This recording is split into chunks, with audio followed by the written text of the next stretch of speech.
রাজনীতিতে আওয়ামী লীগকে আর কেউ দেখতে চায় না বলে মন্তব্য করেছেন জাতীয় নাগরিক পার্টির মুখ্য সংগঠক হাসনাত আব্দুল্লাহ।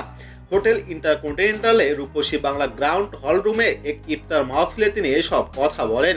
জাতীয় নাগরিক পার্টি এনসিপির উদ্যোগে এই ইফতারের আয়োজন করা হয়। হাসনাত আব্দুল্লাহ বলেন, আওয়ামী লীগকে রাজনীতিতে দেখতে চাই না। সব রাজনৈতিক দলগুলোকে এই বিষয়ে ঐক্যমত্য হয়ে পরবর্তী প্রজন্মের জন্য উদাহরণ রেখে যেতে হবে।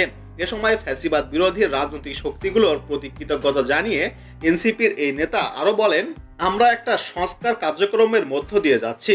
আশা করছি শীঘ্রই আমাদের প্রত্যাশিত সংস্কার সম্পূর্ণ হবে। তিনি আরো বলেন, আমরা একটা দীর্ঘ লড়াই করে এসেছি। দীর্ঘ সময় ধরে আমরা ফ্যাসিবাদ শাসনের মধ্য দিয়ে গিয়েছি, নিপীড়ন, গুম, খুন, হত্যার মধ্য দিয়ে গিয়েছি।